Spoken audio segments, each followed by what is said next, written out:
The summer was nice and warm that year. The sun, as always, brought warmth to your skin.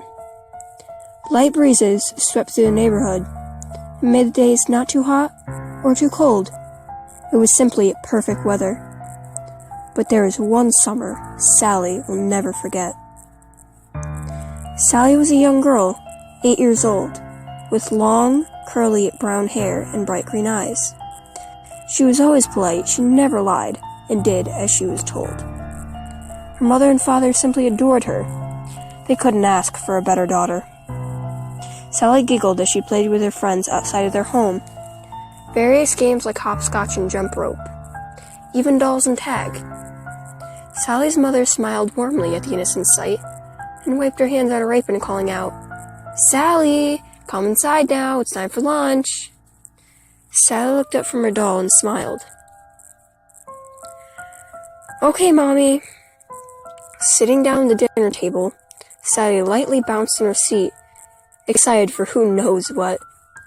Her mother placed down a peanut butter and jelly sandwich with the crust cut off, some carrots and celery sticks on the side, and some juice to drink. "Thank you, Mama."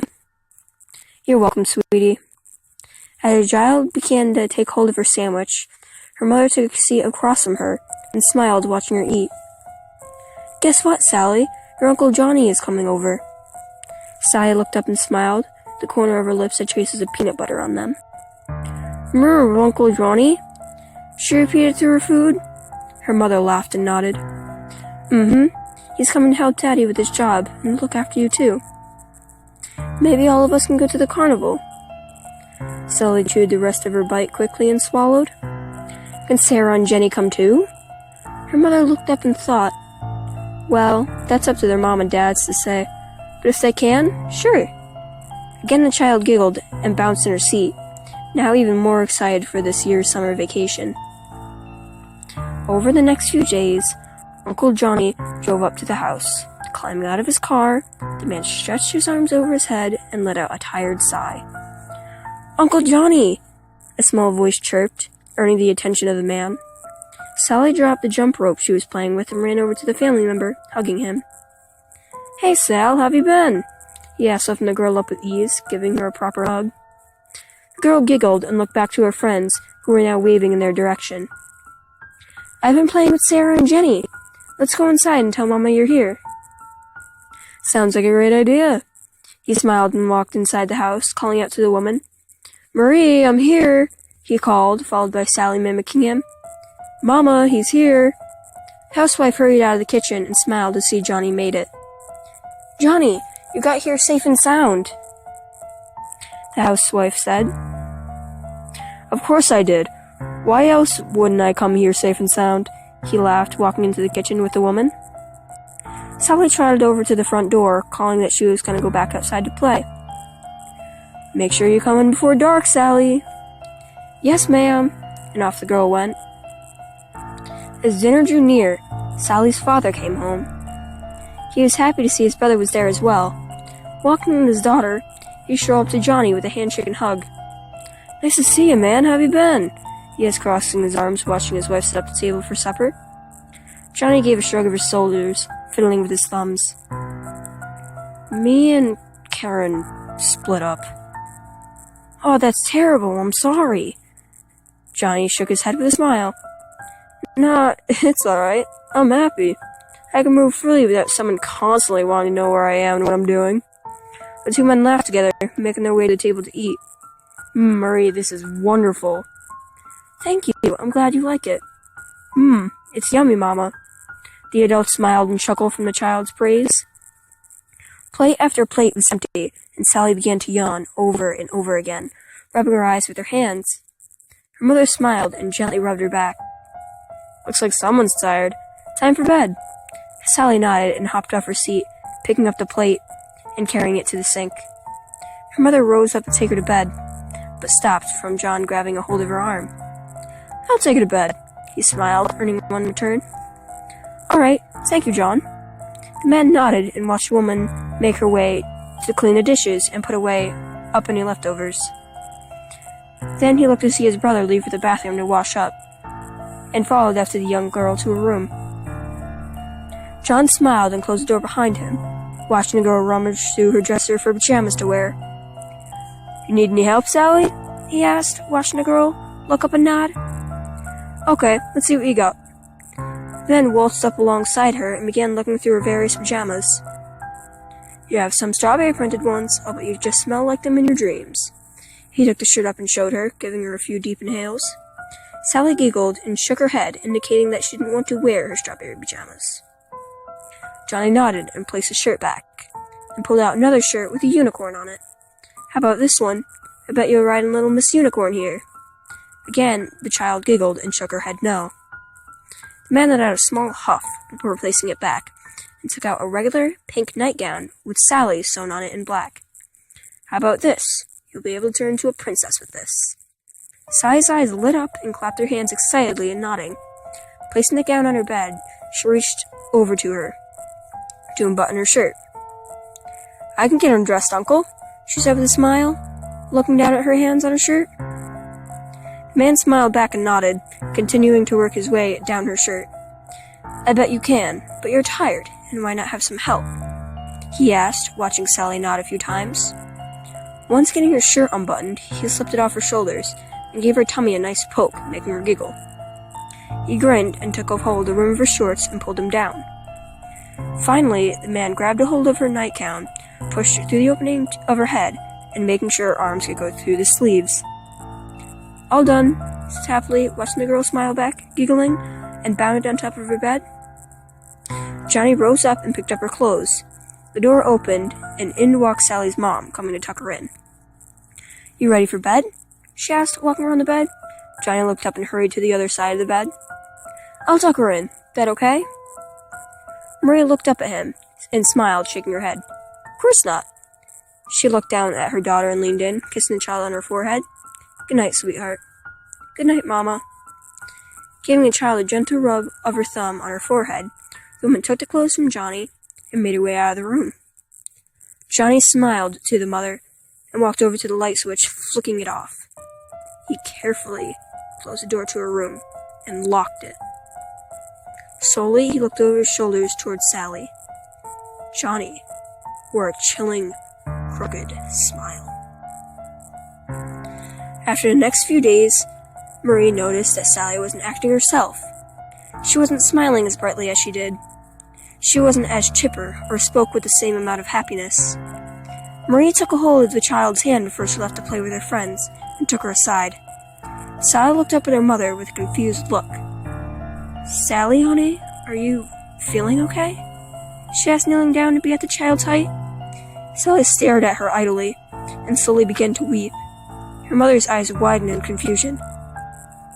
"Sally?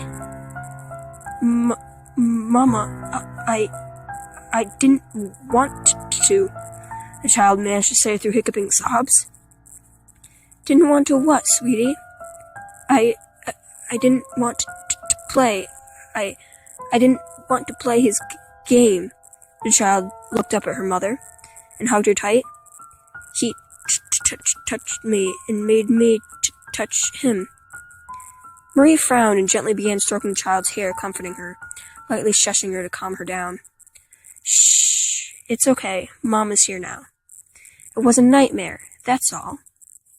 The girl had a scary nightmare. "Everything is fine now, okay?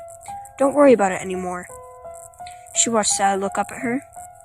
Her breathing chopped from her crying and smiled. Oh, okay, Mama." Her mother smiled and kissed her forehead. "Now go wash up. You don't want to play with your friends with a dirty face." Sally let out a small giggle and ran off to the bathroom to wash her face. Later that day, Johnny and his brother came home from work. Frank sighed, smiling when he saw Sally wave to him. Father waved back and closed his car door, making his way up to the house. Johnny looked up at Sally, as Sally as well smiled and waved to him, very awkwardly. Johnny also walked inside the house and paused when he heard the conversation between his brother and his wife. "Sally, what?" Sally's father, Frank, asked. "She had a nightmare. It was a very bad one. He said he touched her."